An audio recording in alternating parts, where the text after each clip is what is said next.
श्रद्धालु जिज्ञासु श्रोताओं, परमात्मा प्रभु महावीर स्वामी जी की स्तुति के माध्यम से उन आत्मिक गुणों की चर्चा चल रही है जो गुण परमात्मा महावीर स्वामी जी में मौजूद थे और उन्होंने उन गुणों का पूर्णतया विकास कर लिया था।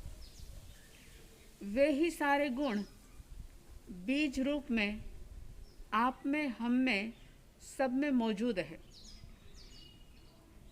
हम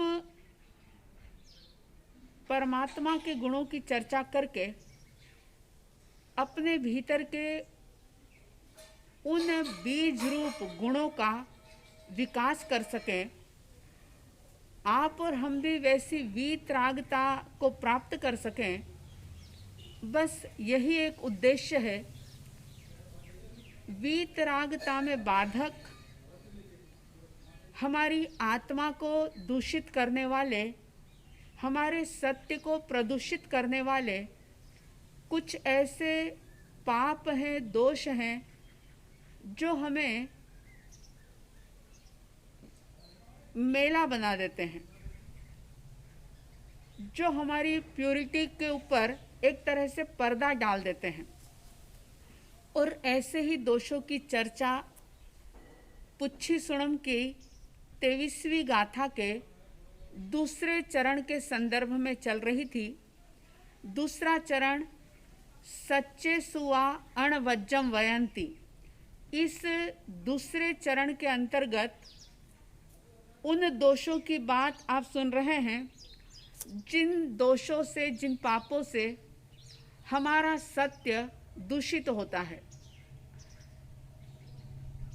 उन दोषों और पापों में 16 दोषों की चर्चा आप सुन चुके हैं। आइए आज हम 17वें दोष की, पाप की बात करते हैं। 17वां पाप ज्ञानियों ने बताया माया मृषावाद। माया मृषावाद। अब देखो, माया कषाय के अंतर्गत आपने सुनी, मृषावाद भी दूसरे पाप के अंतर्गत आपने सुना। लेकिन माया और मृषावाद ये दोनों मिलकर के एक पाप बन गया। माया मृषावाद का मतलब होता है, माया यानी कपट करना, छल करना, प्रपंच करना, और मृषा का मतलब होता है झूठ, यानी कपट पूर्वक, छल पूर्वक झूठ बोलना। ये माया मृषावाद पाप कहा जाता है। डबल पाप है ये। कपट करना अपने आप में बहुत बड़ा पाप है। और शायद आपको पता होगा, उमा स्वाति जी तत्वार्थ सूत्र में कहते हैं माया तेर्यग योनस्य। और स्थानांक सूत्र में जो तिर्यंच गति में जाने के कारण बताए हैं, तिर्यंच आयु के बंध के जो कारण बताए, उसमें ये भी एक कारण है, माया करना, छल करना, कपट करना।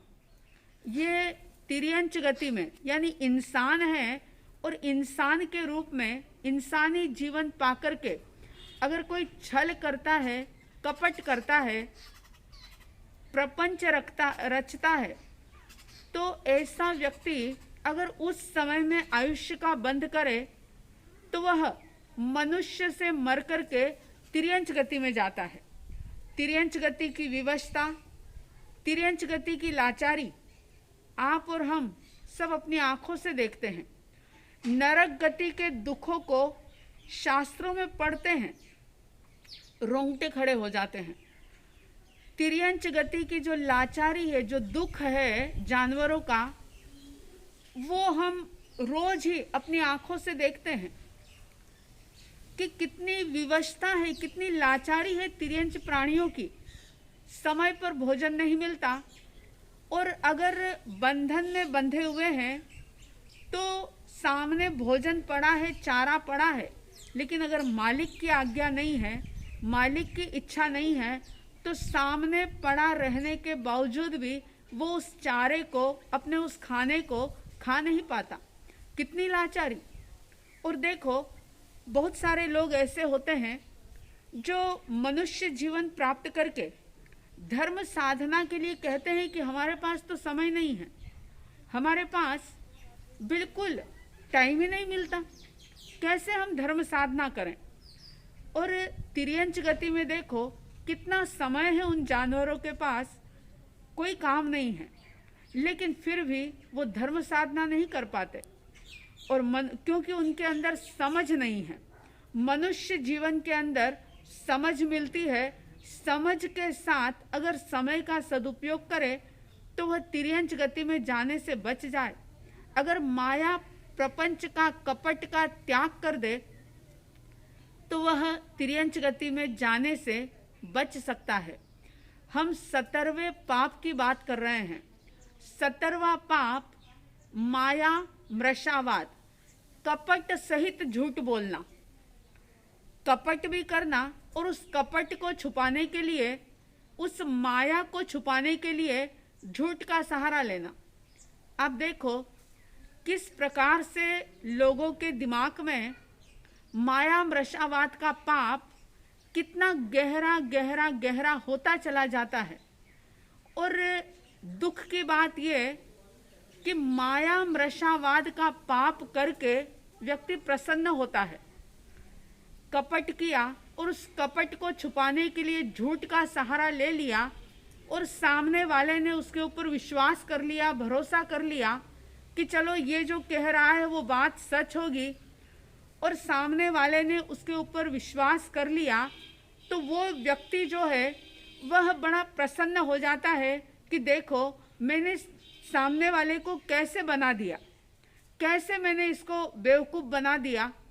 लेकिन ज्ञानी कहते हैं यहाँ किसी की भी आंखों में धूल झोंक दो, किसी को भी बेवकूफ़ बना दो, किसी का भी धन पैसा हड़प लो, माया कर लो, मृषावाद कर लो, झूठ बोल लो, लेकिन उसके कारण से जो अशुभ कर्मों का बंध होगा, उस बंध का जब उदय होगा, उन कर्मों का जब उदय होगा, तब बचाने के लिए कोई भी नहीं आएगा।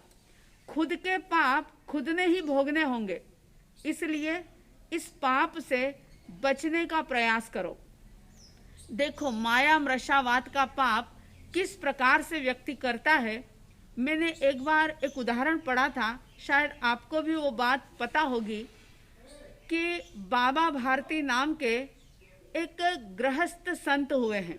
घर गृहस्थी थी उनकी, लेकिन फिर भी भीतर में साधुता प्रकट हो गई थी।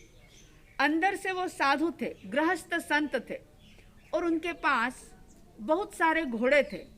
लेकिन उसमें एक घोड़ा जो था वह बड़ा ही आकर्षक था, सुंदर था, और उसके साथ साथ कीमती भी बहुत था। बाबा भारती कई बार उस घोड़े पर सवार होकर के जाते थे। उस जमाने का एक प्रख्यात डाकू लुटेरा जिसका नाम था डाकू खड़क सिंह, उस खड़क सिंह ने जब बाबा भारती के उस घोड़े को देखा तो चाहत पैदा हो गई। और मैंने ये बात बहुत बार बताई है कि अगर चाहत के ऊपर कंट्रोल ना हो तो चाहत के चक्कर में फंस कर के व्यक्ति अपनी चैन गंवा देता है, अपनी शांति और सुकून जो है उसको तिलांजलि दे देता है। बाबा भारती के घोड़े को देख करके डाकू खड़क सिंह के मन में चाहत पैदा हुई कि इसे लूटना है, ये घोड़ा मुझे चाहिए, अब लूटना है। देखो कैसे कपट के साथ झूठ का सहारा व्यक्ति लेता है और एक छोटी सी चीज को प्राप्त करने के लिए कैसे वो पापों का बोझ अपने ऊपर चढ़ा लेता है। वह डाकू खड़क सिंह उस रास्ते पर बैठ जाता है अपना हुलिया बदल करके, जहाँ से बाबा भारती निकलने वाले थे। जंगल का रास्ता था, बाबा भारती जहाँ से गुजरने वाले थे उस रास्ते के किनारे डाकू खड़क सिंह अपना पूरा हुलिया बदल करके बैठ जाता है। और जैसे ही उसने बाबा भारती को उस घोड़े पर बैठ करके आते हुए देखा कि एकदम से उनको रोकने की कोशिश की और रोक करके उसने कहा कि बाबा मैं अपंग हूँ। कपट कर रहा है, कैसे छल कर रहा है। वो कहता है कि मैं अपाहिज हूँ, मैं अपंग हूँ, चल नहीं सकता, मुझे अपने घोड़े पर बिठा लो और अमुक स्थान पर मुझे छोड़ दो। मैंने पहले ही कहा कि बाबा भारती गृहस्थ थे, लेकिन भीतर में साधुता घटित हो गई थी। और जहाँ साधुता घटित होती है वहाँ दया करुणा का निर्झर बहता है। फिर वो साधुता ये नहीं देखती कि ये व्यक्ति कहीं छल कर रहा है, ये झूठ बोल रहा है। उसके अंदर में तो सिर्फ दया और करुणा का सागर बहता रहता है। बाबा भारती ने जब ये सुना कि ये अपाहिज है, उसी समय वो घोड़े से नीचे उतरते हैं और उससे कहा कि चल पहले तू बैठ, फिर मैं बैठूंगा और तुझे जहाँ जाना है वहाँ छोड़ दूंगा। जैसे ही बाबा भारती नीचे उतरे, वह डाकू खड़क सिंह एकदम से घोड़े पर बैठता है, एड़ लगाता है और घोड़ा तेज गति से भागने लग जाता है। जैसे ही घोड़ा अभी स्पीड पकड़ रहा था कि उस डाकू खड़क सिंह ने कहा कि मैं तो डाकू खड़क सिंह हूँ, मैं कोई अपाहिज नहीं हूँ, मुझे तो ये घोड़ा लेना था, इसलिए मैंने इतने प्रपंच रचे हैं, इसलिए मैंने ये नाटक रचा था। बाबा भारती ने उसी समय उसको रोका और उससे कहा कि घोड़ा ले जा, लेकिन मेरी एक बात सुनता चला जा। और बाबा भारती ने उससे कहा कि देखो, अगर तुम्हें घोड़ा चाहिए तो तुम ले जाओ, लेकिन किसी को भी ये मत कहना कि मैंने अपाहिज बनकर के बाबा भारती से एक घोड़ा लूटा है। ऐसा मत कहना, क्योंकि ऐसा अगर तुमने कहोगे तो दूसरे लोगों के मन में अपाहिज लोगों के प्रति दया और करुणा जो है वो खत्म हो जाएगी, विश्वास उठ जाएगा। और जीवन में सबसे बड़ी दौलत है विश्वास। अगर विश्वास खत्म हो गया, अगर विश्वास की दौलत खूट गई, खत्म हो गई, तो दुनिया की दौलत कितनी भी हो, उस व्यक्ति का कोई मूल्य नहीं होता। बाबा भारती की उदारता देखिए। उन्होंने उससे कहा कि ठीक है, घोड़ा ले जा, मुझे कोई परवाह नहीं, लेकिन ये बात किसी को मत कहना कि अपाहिज बनकर के मैंने ये घोड़ा लूटा है। कैसी सोच। जब उस डाकू खड़क सिंह ने ये बात सुनी, उस समय तो कान में सिर्फ शब्द गए और वो घोड़ा लेकर के भाग गया। लेकिन डाकू था तो क्या हुआ, दिल तो आखिर उसके अंदर भी था। और कब किसके जीवन में किस प्रकार से बदलाव आ जाए, कुछ कहा नहीं जा सकता। बाबा भारती के शब्द उसके कानों में गूंजते रहे कि लोगों का विश्वास खत्म हो जाएगा, कोई अपाहिज को सहयोग नहीं करेगा, कोई अपंग को सहायता नहीं देगा। कभी ये मत कहना कि मैंने अपाहिज बनकर के बाबा भारती से ये घोड़ा लूटा है। जब उसने बाबा भारती के शब्द, उसके ऊपर वो चिंतन करता चला गया, तो उसके मन के अंदर विचार आया कि धन्य है इन संत को कि जो दूसरों की भलाई के लिए मुझे एक प्रकार का बोध दे रहे हैं कि घोड़ा ले जा, लेकिन ये मत कहना कि मैंने छल करके, धोखा करके इस घोड़े को प्राप्त किया है। रात भर वो डाकू खड़क सिंह सो नहीं पाया और रात भर चिंतन करता रहा कि धिक्कार है मुझे कि मुझे इतना अच्छा जीवन मिला, बलवान शरीर मिला, सब कुछ मुझे मिला, लेकिन फिर भी एक घोड़े के ऊपर मेरी नीयत खराब हो गई। और जब ये बात उसके दिमाग में आई, मन के अंदर जब चिंतन आया, तो उसने निश्चय किया कि ये घोड़ा जो है मैं वापिस बाबा भारती के यहाँ पर दे कर के आऊँगा। अभी सूर्योदय भी नहीं हुआ था। सूरज बाहर नहीं आया था, वह डाकू खड़क सिंह उस घोड़े को लेता है और बाबा भारती की जहाँ कुटिया बनी हुई थी वहाँ पर आता है, घोड़े को बांधता है और एक तरफ चुपचाप बैठ जाता है। बाबा भारती अपने समय से आते हैं बाहर, और जब उन्होंने देखा कि वह अनमोल घोड़ा भी बंधा हुआ है और सिर्फ घोड़ा ही नहीं, साथ में डाकू खड़क सिंह भी बैठा हुआ है। अगर कोई साधारण व्यक्ति होता तो वो ये सोचता कि अरे ये तो डाकू है, पता नहीं क्या ढोंग करने के लिए आया है। लेकिन बाबा भारती, जिन्होंने नेगेटिव सोच नहीं रखी, उन्होंने बड़े प्यार से उससे पूछा कि क्या बात है, घोड़ा वापस लेकर के क्यों आया। तब डाकू खड़क सिंह कहता है कि मुझसे बहुत बड़ी गलती हुई और आपके एक शब्द से मेरा भीतर का देव जाग गया, मैंने छल पूर्वक झूठ बोला,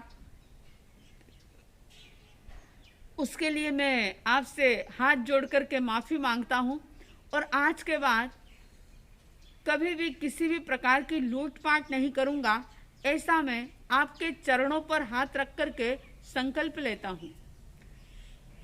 बाबा भारती के जीवन को देख करके उस डाकू का हृदय परिवर्तन हो जाता है। कहने का अभिप्राय कि व्यक्ति अपने जीवन में झांके कि किस प्रकार से माया मृषावाद का पाप उसके जीवन की कितने गहरे गहरे और गहरे में बैठ चुका है। जब तक ये माया मृषावाद का पाप जीवन से विदा नहीं होता, तब तक जीवन में शांति, सुकून, चैन, बरकत रह नहीं पाती। इसलिए परमात्मा प्रभु महावीर कहते हैं कि माया मृषावाद को अपने जीवन से विदाई दो, कपट पूर्वक झूठ मत बोलो, किसी भी प्रकार का छल मत करो, क्योंकि छल अपने आप में पाप है और छल के साथ झूठ बोलना यानी माया मृषावाद करना ये बहुत बड़ा दोष है, पाप है, जो हमारे आत्मिक गुणों का घात करने वाला है, हमारे सत्य को दूषित करने वाला है। इसलिए जागृत बने और सचमुच अगर सत्य को दूषित नहीं करना है, अगर आत्मा को कर्मों के बोझ से भारी नहीं बनाना है, अगर सुख को चाहते हैं, शांति को चाहते हैं, तो इन पापों से अपने आप को दूर करने की कोशिश करें। साध्वी द्वय की तरफ से हार्दिक हार्दिक शुभ मंगल कामना कि सारे ही लोगों के जीवन से ये सभी प्रकार के पाप और विशेष रूप से माया मृषावाद का पाप दूर हो, सभी आत्मिक शांति को, आत्मिक आनंद को प्राप्त करें। इन्हीं शुभ और मंगल भावनाओं के साथ बड़े प्यार से परमात्मा प्रभु महावीर स्वामी जी का स्मरण करते हुए श्रद्धा के साथ नमन करेंगे, वंदन करेंगे। जिनका परम पावन चरित जल निधि समान अपार है, जिनके गुणों के कथन में गणधर न पावे पार है। बस वीतराग विज्ञान ही जिनके कथन का सार है, उन सर्वदर्शी सन्मति को वंदना शतबार है, उन सर्वदर्शी सन्मति को वंदना शतबार है। इन्हीं मंगल भावों के साथ जय प्रभु महावीर, जय गुरु आनंद।